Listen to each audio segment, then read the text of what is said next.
So, hey everybody, I am in my office. This is Saturday morning, and I just wanted to come into my office to. I've got some printer cartridges to I'm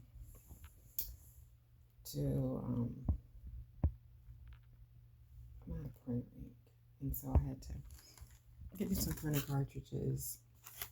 I got them at Walmart. I got to put them back in there. It cost about $60. You know, ink is so expensive.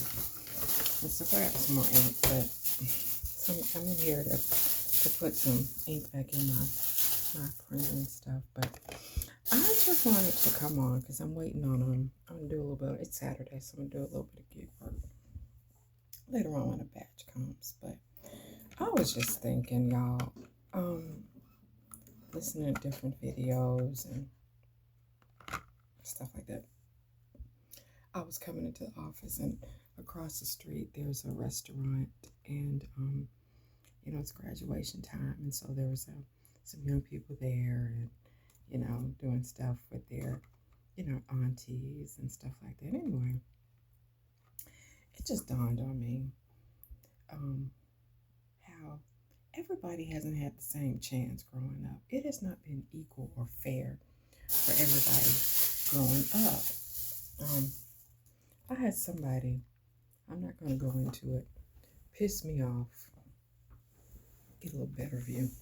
I had somebody basically piss me off trying to act like they were, better than me. That's not something that, I don't care how much money you have or whatever, you're not better than me. Just because maybe your parents had more money than me, you come from a family that had more money than me, or were professionals or something like that. But truth be told, everybody is different, and you have no control over the family in which you were born into. So as I looked across the street, I looked at these women and I'm like, wow, it's like they've grown up, their parents were professionals, and so they were exposed to things that I was never exposed to because of the people that they had in their life. And so, it's really not fair for people to sit up here and put other people down because of their background or the family in which they were born into.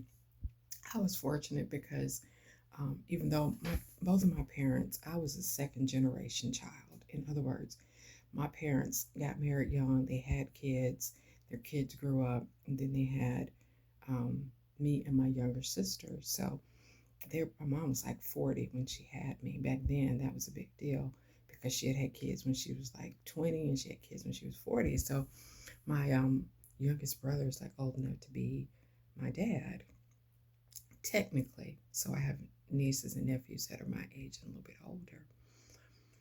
But my mom always made it a point to, because back during the Depression, which is the time she was born, she always knew that education was important.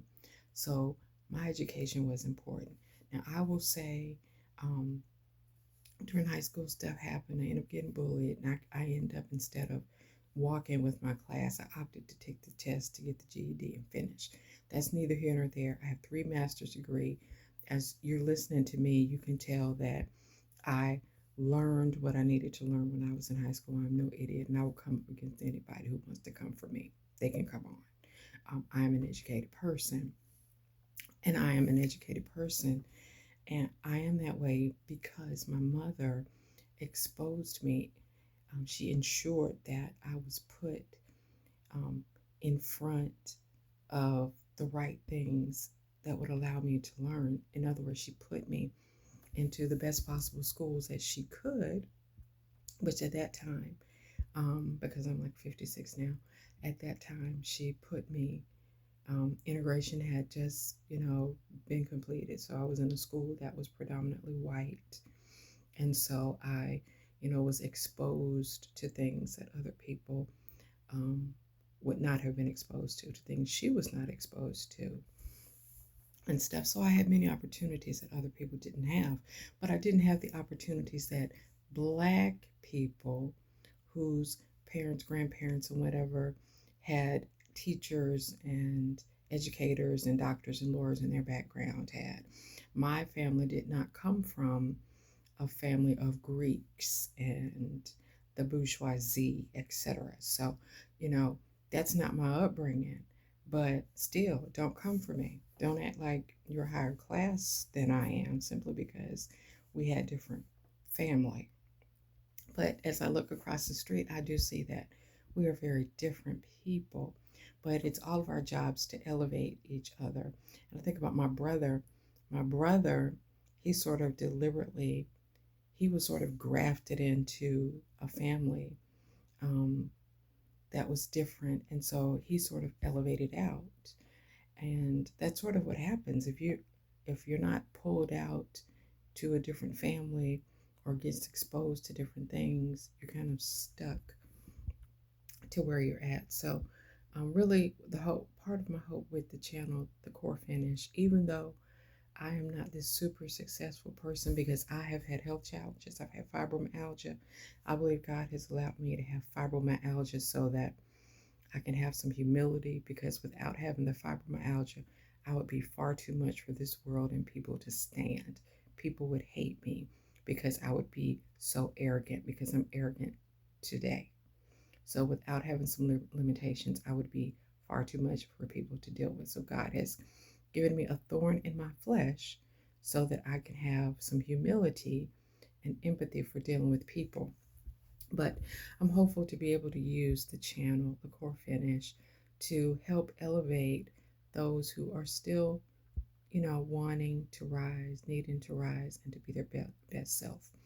One of the things that was very helpful for me, and I was reminded of this through YouTube, is self development books. And one of my favorite authors, I call him my second daddy, was Brian Tracy. So, what I'm going to do is start highlighting stuff that I've learned from his text and applying it to my life, and talk about how we can use that as we're growing and progressing in our lives, especially as we're moving from being a single mom, if you're a single mom, or someone who's coming off of the system of having relied on the system, or things like that, or just moving away from relationships, or growing to be more independent, or overcoming mental health challenges or physical challenges, or just looking to get better. I'm going to talk about Brian Tracy and his really great advice that he has. He can be our, you know, the dad we never had in terms of advice, because it's good to get advice from a perspective that you didn't have. You can't control who your parents are, but getting good, solid advice is very helpful. So that's all I have to share today. Be the best you that you can. You're wonderful. All right, take care. Bye.